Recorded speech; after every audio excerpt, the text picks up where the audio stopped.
네, 이 시간에는 야복강에서의 은혜라는 제목을 가지고 함께 말씀을 나누도록 하겠습니다. 요즘 뉴스를 보면 그 죄를 짓고도 죄책감을 느끼지 못하고 뻔뻔한 사람들이 참 많이 있는 것 같아요. 다른 사람들을 불편하게 하는 그런 이기적인 사람들이라 생각이 듭니다. 그래서 우리는 그런 사람들을 보면서 갱생의 여지가 없다 이런 얘기를 하죠. 다시 사람을 새롭게 할 수 있는 여지가 없다. 사실 죄책감을 느껴야 그것으로부터 시작해서 사람이 변화가 일어나는 것인데 죄책감 자체를 느끼지 못하면 어떻게 접근을 해야 될지 잘 모르겠습니다. 그런데 이런 죄책감의 문제는 비단 세상의 일뿐만이 아니라 우리 영적인 일, 하나님과 우리와의 관계 속에서도 나타나는 문제다라는 것을 말씀드리고 싶습니다. 우리가 사랑하는 하나님께 우리가 잘못을 했을 때 우리는 당연히 죄책감을 가져야 하는 것이죠. 후회의 감정을 우리가 가져야 되는 것입니다. 그럴 때에 우리가 더 하나님께 감사하는 그 다음의 단계로 나아갈 수가 있는 거예요. 그러니까 죄책감에서 머무르는 것을 하나님께서 원하시는 게 아닙니다. 후회의 감정에서 우리가 머물러 있는 것을 원하는 게 아니에요. 그것들을 딛고 하나님의 용서의 확신을 가지고 그 다음 단계인 감사의 삶, 그래서 그 감사의 동력으로 나아가는 성화의 삶, 이런 삶을 하나님께서 원하시는 것이죠. 그런데 우리는 죄책감을 느끼지 못하는 뻔뻔한 사람들은 아닌데 너무도 겸손한 사람들이라 그 죄책감에, 그 후회의 감정에 머물러 있는 경우가 너무 많다는 거예요. 우리가 보통 하나님께 잘못하는 문제가 뭡니까? 믿음의 문제죠. 믿음. 하나님과 우리가 함께한 약속이 있는데 그 약속을 우리가 지키지 못했을 때 하나님 앞에 잘못했다, 또 죄책감을 느끼게 되는 것이죠. 하나님께서 우리에게 주신 약속은 그렇게 어려운 게 아닙니다. 그렇게 어려운 게 아니죠. 성경은 언약의 책이라고 얘기를 하는데 그 약속의 핵심은 바로 이겁니다. 나는 너의 하나님이 될 것이다. 너는 나의 축복받은 백성임을 온 세상에 드러내라. 그게 우리의 창조의 목적이죠. 하나님께서 이 세상을 창조하시고 모든 피조물에게 그와 같이 하라고 말씀하셨어요. 그러니까 영혼이 없는 피조물들은 그냥 그 있는 자체가 아름다운 거예요. 계절마다 꽃을 피우고 꽃이 지고 모든 동식물들이 그 질서 안에서 성장해 가는 것들이 너무나 하나님 보시기에 아름다운 거예요. 그런데 우리 인간의 죄로 인해서 온 세상이 신음하고 있죠. 서로가 잡아먹지 않는 세상이었어요. 서로가 그냥 조화롭게 살던 세상이었는데 인간의 죄악으로 인해서 서로 경쟁하게 되고 약육강식이 일어나게 되고 함께 고통받는 그런 피조세계가 된 것이죠. 그때 하나님께서 자기 택한 백성을 부르셔서 다시 하나님께서 창조했던 그때의 명령을 허락하신 겁니다. 내가 너의 하나님이 될 테니 너희는 나의 영광을 위해서 살아라. 그래서 저희는 광개토 대왕릉비 같은 그런 존재들이에요. 아무도 이 땅이 광개토 대왕의 땅인 줄 몰라요. 아무도 광개토 대왕이 여기를 지나간 줄을 모릅니다. 그런데 그 광개토 대왕비가 여기는 광개토 대왕의 땅이었다, 고구려의 땅이었다라고 증거해주고 있는 거예요. 마찬가지입니다. 우리가 세상에서 살고 있는데 그 땅을 누구도 여기는 하나님의 나라, 하나님의 통치가 미치는 영역이라고 인정하지 않아요. 그런데 우리가 그곳에서 하나님의 거룩한 백성으로 서 있을 때 거기에 하나님의 통치가 미치고 있는 것. 그래서 하나님께서 우리에게 그렇게 세상을 향해서 하나님의 백성답게 나의 영광을 드러내며 살라, 그렇게 말씀하신 것이죠. 그래서 믿음이 좋다는 것 뭡니까? 하나님과의 약속을 믿는 거예요. 하나님의 계명을 쫓아 사는 것입니다. 그럴 때 하나님께서 나를 보호하시고 인도하시고 능력 있게 하실 것, 그리고 세상에서 이기게 하실 것을 믿는 거예요. 그래서 믿음이 좋은 사람은 매 순간 철저하게 하나님의 선하심과 그분의 지혜로우심, 그리고 그분의 전능하심을 믿고 살아갑니다. 의심하지 않아요. 그래서 남들이 절망이라고 말할 그 상황을 우리는 사명이라고 말하고 살아내는 거예요. 남들이 넘어졌다, 실패했다고 말하는 그 순간에도 나는 실패했을지언정 하나님은 실패하지 않는다. 하나님께서 맡기신 그 일들을 하나님께서 반드시 이루신다라고 말하고 살아가는 거예요. 그게 믿음입니다. 그리고 결국 나와 이 세상을 영화롭게, 영광스럽게 변화시키실 것이다. 그 약속을 믿고 그래서 마침내는 내 목숨까지도 하나님 앞에 내어드리는 것을 주저하지 않는 것. 그것이 나를 영광스럽게 하는 과정이기 때문에 그 목숨을 달라 하실 때 그것을 드리는 것조차도 거절하지 않는 것. 여러분, 그것이 우리의 믿음이죠. 하나님을 향한 그 믿음이 이 다음의 모든 삶을 가능하게 한다는 것이죠. 하나님의 약속이 이렇게 놀랍도록 영광스러운데 그 약속이 너무도 쉬운 것이어서 우리가 하나님 앞에 믿음으로 반응하지 못할 때 큰 죄책감에 빠지게 되는 것입니다. 왜 제가 믿음을 쉽다고 말하냐? 여러분, 우리가 무엇으로 구원받습니까? 믿음으로 구원받습니다. 그런데 하나님은 누구보다도 우리가 하나님을 찾을 수도 없고 하나님의 요구, 하나님의 의의 요구에 만족할 수도 없다는 것, 그것을 너무도 잘 알고 계세요. 그러면 그런 인생들에게 하나님께서 구원의 조건으로 뭘 요구하시겠냐는 거예요. 내 자식이 이제 막 내게서 태어나서 할 수 있는 것도 아무것도 없어요. 걸음걸이도 못 걸어요. 나가서 돈을 벌어 오겠어요? 밥값을 내라고 하겠어요? 그걸 하나님께서 아신단 말이에요. 그래서 하나님께서 요구하신 게 믿음입니다. 왜요? 가장 쉬운 거니까. 가장 쉬운 거니까 하나님께서 구원의 조건으로 믿음을 말씀하신 거예요. 하나님께서 믿을 수 있는 모든 것을 우리에게 허락해 주셨잖아요. 그런데 그것을 못할 때 우리가 죄책감을 가지게 돼요. 그런데 이 죄책감에서 벗어나야 감사가 있는 삶으로 나아갈 수 있는 것이죠. 성화로 나아갈 수 있는 것인데 많은 분들이 여기에 머물러 있어요. 그게 겸손인 줄 알고 거기에 머물러 있다는 거예요. 오늘 우리가 이 야곱의 이야기를 함께 읽으면서 하나님께서 과연 우리에게 죄책감을 원하시는가, 그것을 한번 느껴봤으면 좋겠어요. 하나님께서 얼마나 우리의 연약함을 잘 아시고 끝까지 인도해 가시는지. 그러면 우리는 죄책감이냐, 하나님의 용서의 확신이냐, 뭘 붙들고 살아가야 되는지 우리가 함께 나눠봤으면 좋겠습니다. 오늘 본문의 이야기 속으로 한번 들어가 볼 텐데요. 여러분, 오늘 본문은 야곱이 자기의 아버지의 집을 떠나서 저 먼 밧단 아람에서 20년 동안을 살다가 집으로 돌아오는 과정에서 있었던 일들을 기록해주고 있습니다. 오늘 본문을 읽어보면 여러분, 야곱은 형 에서를 만나는 것을 엄청나게 두려워하고 있다는 것을 알 수 있으실 거예요. 왜 도망을 갔었냐? 바로 야곱이 에서가 가져야 할 장자의 명분을 취했기 때문에 에서가 이 야곱을 죽이려고 해요. 에서는 사냥꾼입니다. 피를 볼 줄 아는 사람이에요. 매우 난폭한 사람이에요. 그래서 집에서만 지냈던 이 야곱은 형을 두려워할 수밖에 없죠. 형은 한다면 하는 사람이다. 그래서 도망갈 수밖에 없고 가족들도 다 에서의 성정을 알고 있기 때문에 외삼촌 라반의 집으로 도망가라라고 한 것이죠. 그런데 엄밀히 말하면 이 일은 야곱의 잘못이 아닙니다. 장자의 명분을 너무 소홀히 여겨요. 그런데 여러분 한번 생각해 보세요. 장자의 명분, 우리가 말하는 그 고대 근동의 법대로 장자가 2배의 아버지의 분깃을 받는 것, 이거 가지고 지금 야곱이 그 장자의 명분을 사모했겠냐? 그게 아니라는 거죠. 고대 근동은 그렇습니다. 그 2배의 그 상속을 받고 부모를 모시는 것이 그 고대 근동의 법이지만 야곱은, 또 이삭은, 리브가는 그걸 생각한 게 아니었어요. 이삭이나 리브가나 야곱은요, 이 장자의 명분을 너무 사모하는데 에서만 소홀히 여기거든요. 그런데 이게 뭐였길래 이렇게 사모했느냐? 나중에 이 야곱이 이제 밧단 아람으로 도망을 가는데 베델에서 하나님을 만납니다. 하나님께서 야곱에게 약속을 해주시는데 그 약속의 내용이 정확히 하나님께서 아브라함에게 해주신 약속과 같아요. 그리고 이삭에게 이어졌던 그 약속과 같습니다. 그 약속이 야곱에게 이어지고 있어요. 왜 믿음의 이삭, 믿음의 리브가, 믿음의 야곱은 그렇게 장자의 명분을 사모했는지 그 근거가 거기에 나오는 거예요. 야곱은 하나님의 축복으로 아브라함이 잘 되고 있는 거 알아요. 아브라함의 후손이 한 나라를 이루고 온 세상의 민족을 복되게 할 거라는 그 약속을 알아요. 그게 너무나 사모되는 거예요. 그래서 그렇게 사모했던 거예요. 그런데 에서는 그 축복을 너무나 등한시합니다. 너무 경시 여겨요. 그래서 하나님께서 이미 예정하셨을 때에 리브가의 태 속에서 하나님께서 야곱을 택하셨죠. 이 예정은 너무나 신비스러워서 우리가 다 이해할 수는 없지만 하나님은 그 상황을 주장하고 계셨다라는 것을 우리는 알 수가 있습니다. 그래서 에서의 잘못이지 야곱의 잘못이 아니에요.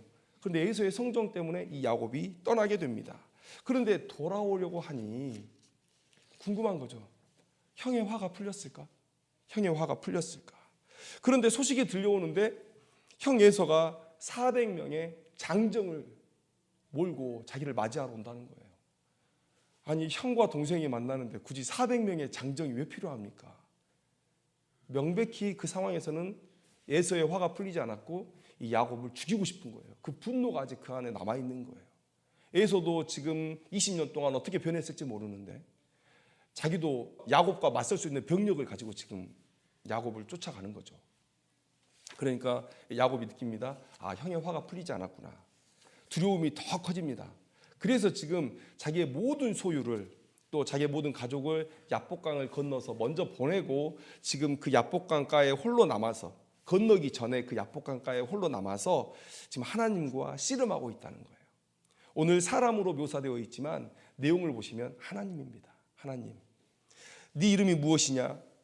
이거 물어보는 거 보니까 하나님 아닌 거 아닙니까? 하나님이 야곱을 모를 리가 있습니까? 이 물어본 이유는 그 다음에 이스라엘이라는 이름을 다시 붙여주기 위해서 부르신 거예요. 네 이름이 뭐냐? 야곱입니다. 이제 내가 너를 이스라엘이라 하리라. 그러니까 하나님이세요. 하나님께서 지금 야곱을 만나서 씨름하고 계신다. 여러분, 야곱이 왜 두려워 떨까요? 저는 이해할 수 없어요. 인간적으로 야곱의 두려움을 충분히 이해할 수 있습니다. 에서의 화가 풀리지 않았어요. 400명의 장정과 함께 나를 죽이려고 쫓아오고 있습니다. 야곱의 마음은 충분히 이해를 해요. 그 상황은. 그러나 야곱에게 주신 믿음의 자원들은 너무나 크기 때문에 저는 충분히 이 상황을 돌파할 수 있어야 된다고 봐요. 그래서 인간적으로는 야곱의 두려움을 이해할 수 있지만 그러나 한편으로는 이해를 못하겠어요. 저희가 아들에게 이런 얘기를 합니다. 예쁜데 안 예뻐. 이런 얘기를 해요. 엄청 아들이라서 사랑스러운데 가끔 미운 짓 할 때가 있잖아요. 그러면 그냥 우스갯소리로 예쁜데 안 예쁘다. 근데 우리의 삶이 이런 모순이 당연하게 여겨지는 삶이 아닌가 싶어요. 왜냐하면 하나님 편에서 보면 우리가 믿을 수 있는 충분한 소스들을 우리에게 주셨거든요. 그러니까 아까 말씀드린 대로 야곱을 이해를 못하겠어요. 믿음의 소스를 이렇게 주셨는데, 그런데 인간 편에서 우리의 연약함을 생각할 때 또 야곱을 인정하지 않을 수 없다. 그런데 우리는 야곱을 이해하면서 계속해서 그 불신앙에, 연약한 신앙에 머물러야 됩니까? 아니죠. 하나님의 관점에서 우리의 상황을 보고 또 이 세계를 보고 믿음으로 이겨내야 되는 믿음을 가져야 되잖아요. 그래서 오늘 담대하게 얘기합니다. 나 야곱 이해 못하겠어요. 야곱 이해 못하겠어요. 한번 보시죠. 무슨 일들이 야곱에게 있었고 왜 야곱의 믿음을 당연하게 저는 요구를 하는지 한번 보시죠. 야곱이 에서를 피해 도망을 갈 때 떠난 지 얼마 되지 않아서 무슨 일이 벌어지느냐? 아까 제가 말씀드린 대로 하나님께서 아브라함에게 또 이삭에게 주셨던 약속을 다시 확인시켜 주세요. 그런데 그냥 말씀으로 하신 게 아니라 환상도 보여주십니다. 창세기 28장 12절에 꿈에 본즉 사닥다리가 땅 위에 서 있는데 그 꼭대기가 하늘에 닿았고 또 본즉 하나님의 사자들이 그 위에서 오르락내리락 하나. 하나님과 야곱이 지금 소통하고 있는 거예요. 그때 하나님께서 말씀하여 주시는데 뭐라고 얘기하십니까? 창세기 28장 13절에서 15절에 쭉 약속이 되어 있는데 한번 읽어드리겠습니다. 또 본즉 여호와께서 그 위에 서서 이르시되 나는 여호와니 너의 조부 아브라함의 하나님이요 이삭의 하나님이라. 내가 누워있는 땅을 내가 너와 내 자손에게 주리니. 이거 아브라함에게 하셨던 약속이잖아요. 내 자손이 땅에 티끌같이 되어 내가 서쪽과 동쪽과 북쪽과 남쪽으로 퍼져나갈지며 땅의 모든 족속이 너와 내 자손으로 말미암아 복을 받으리라. 내가 너와 함께 있어 내가 어디로 가든지 너를 지키며 너를 이끌어 이 땅으로 돌아오게 할지라. 내가 내게 허락한 것을 다 이루기까지 너를 떠나지 아니하리라 하신지라. 하나님의 약속이 야곱의 삶에서 다 이루어질 때까지 하나님께서 그를 지키시겠다 지금 약속을 해주신 거예요. 여러분, 자, 아브라함이 이 약속을 받았을 때 어떤 믿음을 보였는지 한번 생각해 보세요. 하나님께서 갑자기 나타나셔서 100세 만에 얻은 아들을 모리아산에서 번제로 바치라는 거예요. 각을 떠서 태워서 하나님께 바치라는 거예요. 여러분, 얼마나 두려운 명령입니까? 예전에 이거 설교할 때 많은 분들이 이렇게 아브라함이 고통스럽게 헌신했다, 우리도 이래야 된다, 이렇게 설교를 많이 했는데 성경을 보면 아브라함이 고민한 흔적이 1도 없습니다. 그의 발걸음이 너무나 가벼워요. 룰루랄라예요. 룰루랄라. 아침에 일찍이 일어나 떠나요. 아내에게 아들과 작별 인사할 기회도 주지 않습니다. 왜 그럴까요? 아니 100세 만에 낳은 아들인데 자기만 귀하겠어요? 자기 아내도 귀하잖아요. 그런데 아내에게 작별 인사할 기회도 주지 않아요. 그냥 떠납니다. 그리고 모리아산 올라갈 때 종들을 남겨두고 둘만 올라가거든요. 그때 뭐라고 얘기하냐면 내가 아이와 함께 저기 가서 예배하고 우리가 너희에게로 내려오리라 라고 얘기해요. 나 이삭과 함께 내려올 거야 라고 얘기를 해요. 그러니까 이렇게 발걸음이 가볍죠. 그러니까 히브리서 11장 19절 말씀에 뭐라고 기록되어 있냐면 그가 하나님이 능히 이삭을 죽은 자 가운데서 다시 살리실 줄로 생각한지라 비유컨대 그를 죽은 자 가운데서 도로 받은 것이니라. 그러니까 이게 제 시각이 아니에요. 성경을 보는 히브리 기자의 시각이었고 모든 구약을 아는 사람들의 시각이었고 성령 하나님의 시각인 거예요. 아브라함은 고통 속에서 울면서 모리아산을 올라간 게 아닙니다. 가벼운 발걸음으로 올라갔어요. 올라가서 바쳐도 하나님께서 그 이삭을 다시 줄 것을 믿었어요. 왜냐하면 하나님은 이스마엘이 아니라 이삭이 약속의 자녀다라고 말씀하셨고 아직 이삭에게 주신 약속이 성취가 안 된 거예요. 이삭이 아직 자식을 낳지 않았습니다. 그런데 어떻게 아브라함의 후손들이 그렇게 티끌처럼 많아질 수 있어요? 이삭이 뭔가를 낳아야 이삭이 죽어도 그 다음 씨가 일을 할 텐데 그러지 않았다는 거예요. 아브라함은 하나님의 그 약속을 믿었기 때문에 이삭을 다시 살려주실 줄로 믿어요. 그런데 하나님은 아예 죽이시지도 않으셨죠. 양을 준비하셔서 여호와 이레의 하나님. 그래서 이삭을 손도 대지 못하게 안전하게 다시 아브라함의 품에 돌려주셨죠. 여러분 이게 하나님의 약속을 받은 아브라함의 믿음의 모습이었어요. 아브라함의 약속, 이삭의 약속, 그 약속이 야곱에게 고스란히 이어졌다면 우리는 뭘 생각해야 됩니까? 하나님 감사합니다. 여러분 내가 죽는 것보다 내 자식이 죽는 게 더 힘든 거예요. 아브라함이 그렇게 내 자식을 바쳤다면 내 한 몸 하나님 앞에 믿음으로 드릴 수 있는 거예요. 한번 그렇게 살아보는 거예요. 그런데 베델에서 하나님께서 이렇게 약속을 주셨잖아요. 그런데 왜 돌아오는 날 이렇게 두렵습니까? 하나님께서 그 약속 성취할 때까지 지켜주신다 했는데 자 그런데 밧다라람에서 야곱이 라반에게 그렇게 모욕을 당할 때 하나님께서 이제 말씀하세요. 이제 돌아갈 때가 됐다. 돌아가라. 내가 너에게 준 땅으로 돌아가라 라고 하나님께서 말씀하셨다는 거예요. 그러니까 하나님이 지금 계속 야곱과 함께 계셔서 야곱을 20년 동안 축복받게 하셨고 그리고 이제 돌아갈 시점까지 알려주시고 그러면 우리는 뭘 유추할 수 있습니까? 하나님이 나와 함께 계시는구나. 하나님께서 이 약속을 붙들고 성취하고 계시는구나. 믿음 보일 수 있단 말이죠. 그런데 그래도 두려워요. 라반이 떠난 야곱에게 화가 나가지고 쫓아옵니다. 480km나 되는 거리를 일주일 동안 쫓아와요. 하루에 24시간 잠 안 자고 70km를 달려가지고 온 거예요. 이거 보통 일입니까? 죽이려고 온 거예요. 죽이려고. 라반의 성전이라면 충분히 그럴 수 있습니다. 돈밖에 몰라요. 그런데 하나님께서 라반의 꿈에 나타나시죠. 선악간에 얘기하지 말아라 라고 얘기하세요. 라반이 저기서 딱 나타났을 때 야곱이 어떻게 했어요? 아마 심장이 여기서부터 쿵 떨어졌을 거예요. 나 죽었구나. 근데 라반이 와서 하는 말이 뭡니까? 하나님께서 꿈에 현몽하셔서 선악간에 너에게 말하지 말라 그래서 나 그 얘기는 하지 않겠다. 왜 내 드라빔 가져갔니? 이 얘기밖에 안 하죠. 그 얘기를 들었을 때 야곱이 기가 살아요. 그래서 라반이 막 얘기하잖아요. 그러니까 하나님께서 지금 지키고 계신다는 거예요. 야곱을. 베델에서도 말씀하시고 밧다나람에서 떠날 것도 하나님이 말씀하시고 라반의 죽음 가운데서도 살리셨으면 이제는 믿을 수 있잖아요. 이제는 에서가 나를 지킬 수 없다는 걸 믿어도 되잖아요. 근데 못 믿어요. 두려워요. 그런데 하나님께서 이제 결정타를 날리시죠. 요 에서를 만나기 직전에 하나님의 군대를 만나게 하세요. 천사들의 무리인데, 그러니까 한 명이면 군대라고 안 하겠죠. 천사들의 큰 무리를 만난 거예요. 그런데 그 무리들이 얼마나 늠름하고 위험 있고 그랬던지 이 야곱이 얘기할 때 하나님의 군대였다라고 얘기를 해요. 그러면 하나님의 군대가 지금 야곱과 함께하고 있다는 거 아닙니까? 장정 400명을 못 이길 천사가 아니잖아요. 하나님의 군대가 아니잖아요. 그럼 그 뭡니까? 두려워 떠는 야곱에게 하나님께서 믿음의 소스들을 계속 던져주시는 거예요. 이러면 너 믿을 수 있겠지. 계속해서 베델에서부터 이제 마하나임까지 하나님의 군대를 만나시는 그 시점까지 하나님께서 계속해서 이제는 믿을 수 있겠어? 이제는 믿을 수 있겠어? 근데 야복강을 못 건너가요. 야복강을 못 건너간다고요. 두려워 떨면서. 왜 야복강에서는 씨름을 하고 있을까요? 기도는 그냥 혼자 하면 되잖아요. 하나님께서 들으시니까. 이미 기도는 했어요. 창세기 32장 9절에서 12절에 이미 기도를 했습니다. 하나님께서 지켜달라고. 하나님 지켜주세요. 자, 그런데 왜 이 장에서는 갑자기 씨름하는 장면이 나올까? 여러분, 씨름은 혼자 할 수 있습니까? 누가 있는 거예요. 누가 나를 찾아온 거예요. 누구라고요? 하나님께서 지금 야곱을 찾아오셨어요. 왜 씨름하는데 하나님께서 야곱을 못 넘기실까요?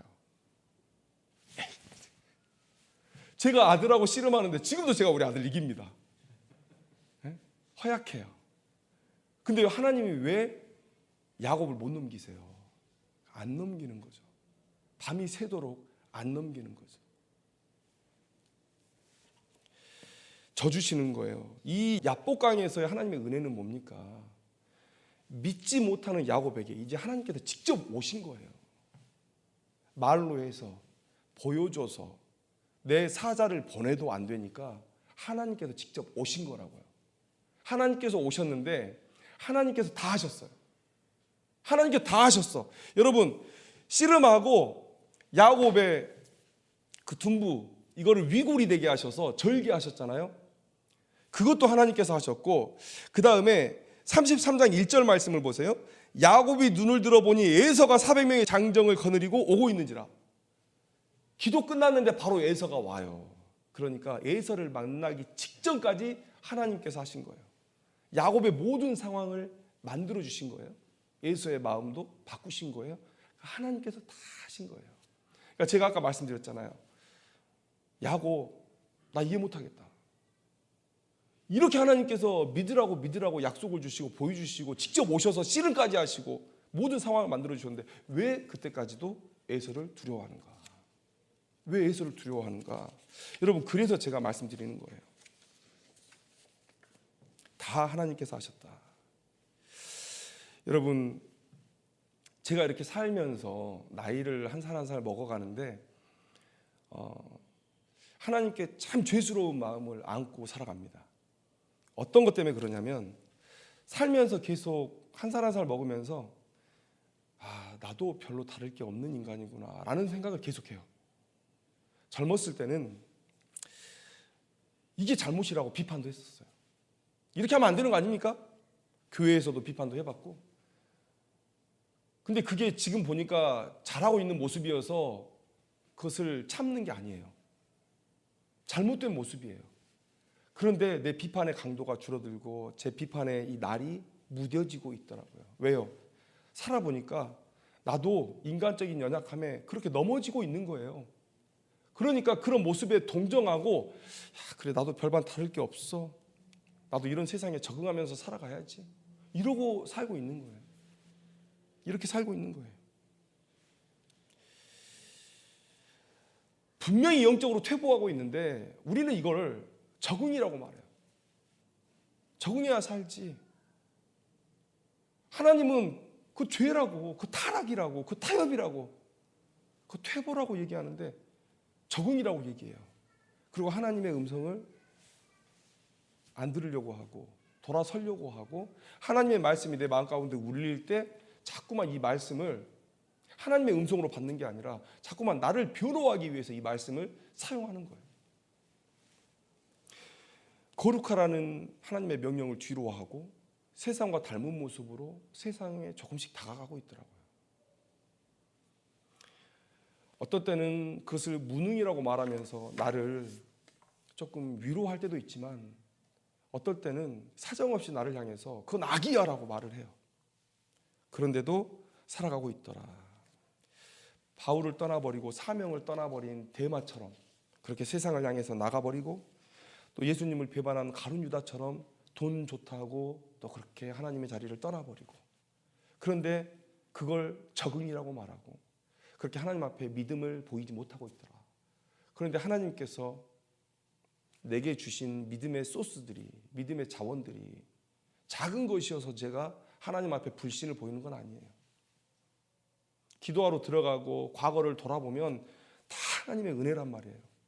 얻는 것 하나 내가 한 것이 없는데, 그런데도 불구하고 지금 이 순간 나는 하나님 앞에 불신으로 반응하고 있더라. 그래서 죄책감에 사로잡힐 때가 있습니다. 왜 그랬지? 후회의 감정에 사로잡힐 때가 있습니다. 그런데 여러분, 우리가 아까도 말씀드렸지만 그 죄책감에 머물러서는 안 된다는 거예요. 죄책감에 머무르는 게 겸손이 아니라는 거예요. 야곱은 연약했지만 그러나 하나님의 언약 백성이 될 것을 너무도 사모했잖아요. 장자의 명분을 사모함이 바로 그것입니다. 만약에 장자가 얻는 2배의 몫을 원했다면 여러분 20년 동안 왜 밧다나람에 가서 그 고생을 하겠어요?